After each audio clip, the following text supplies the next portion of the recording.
سلام، خسته نباشی بیار. علیکم سلام، امید خوب سرحال باشین. زنده باشین. تشکر. اسم شما بیار. نومان هستم از ولایت ننگرهار، فعلا در کابل زندگی میکنم. فعلا در کابل زندگی. بسیار خوب. چقدر وقت شد که فوتسال بازی میکنی؟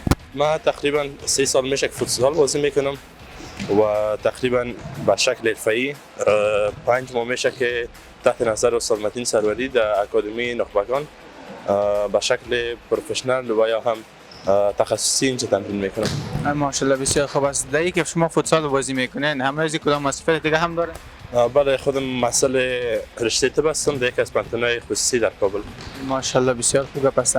چگونه میبینید آینده فوتسال در افغانستان و شوق بچه‌ها چطور است؟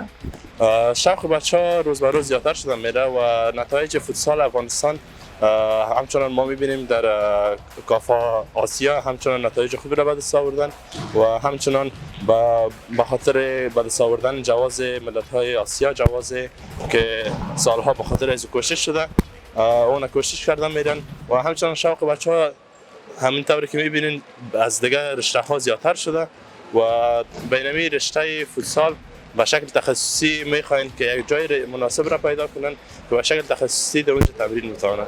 بسیار خوب گپ است و استاد متین هم گفتن استاد متین هم خوب یک زمینه فراهم کرد تا بچه‌ها بیاید اینجا به شکل تخصصی و به شکل مهم و خوبتر فوتسال بازی کنند.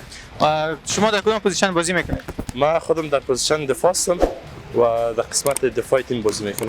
بازیکن مورد علاقه؟ رونالدو. بدون شک بازیکن دیگه نیست؟ نه خیر، رونالدو. ماشاءالله بسیار خوب است. و بهترین بازیکن جهان؟ بهترین بازیکن جهانم به نظر پله. مجتمعی هم به نام پله است. ماشاءالله بسیار خوب گپ است.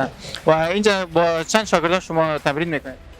تقریبا در این اکادمی از به خاطر که 5 ماه یا 4 ماه میشه از تاسیس این اکادمی همراه تقریبا 25 الی 30 نفر بازیکن داریم و در اینجا تمرین میکنیم. بسیار خوب ماشاءالله. و چگونه است؟ شما پیشتر گفتن که من 3 سال شد که بازی میکنم. در 3 سال پیشتر شما تخصصی نبودین و حال خودت چگونه میبینین؟ خودت چگونه محور کردین؟ چگونه خودت میبینین؟ به شکل تخصصی همون کسی که از اول یک رشته را آغاز میکنه باید به شکل تخصصی آغاز کنه، به خاطر که وقتی که شما تخصصی بازی نمیکنین شما یک چیز را یاد گرفتن نمیتونین. ما تغییراتی که در 2.5 سال سابقه خود داشتیم و در 5 ماه که میبینم بسیار زمین و آسمان فرق میکنه، یعنی به شکل تخصصی بسیار بهتر است. حال سر کدام مسابقه شرط زدین؟ نه خیر. هیچ؟ نه خیر.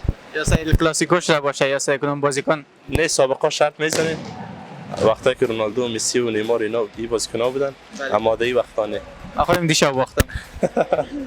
مسابقه کلاسیکو را باختم. تیم بارسلونا. من همیشه ریال انتخاب میکردم چون این دفعه بچه‌های دیگه که بودم روی ما گفتن این دفعه بارسا انتخاب کن شاید یگان چیز شود. و انتخاب کردم و دیگه رفت چپا شد سرم. دستمانی گپا را داره شد. یک شرط که میزنی دیگه باز مجبور یا تاوان بدی یا ببری. 100%. یا برد است یا باخت. کدام خاطر جالب از فوتبال داشته باشی؟ خاطره جالب از فوتبالم خود همچنان یعنی بچه‌ای هستن که اینجا میان. یکی از دوستای ما چند روز پیش در اینمی اکادمی استاد میگه که یکی از مادر کلانای وفات کرده. بله. اما وقتی که خبر میشم مادر کلان شما وفات نکرده، در دو زنگ بزنه باز میام مادر کلانم باز وفات کرده. یا 3 بار مادر کلان بیچاره خودم میکشه اینجا تمرین نمیه. والا این به نقص خودش است. بدون شک به نقص خودش است، چون رشته فوتسال که است تمامش به صحت فایده داره و دمو نفس و این چیزا به انسان در زندگیش بسیار رول هم داره، به خاطر که زمانی که یک نفس انسان بهتر باشه و ورزش کنه و دوش این چیزا را کنه و تمام سیستم بدنش نرمال می باشه. وقتی تمرین تا نمیگیریم بیادر بدن سرد نشه برو تمرین خود کن. تشکر.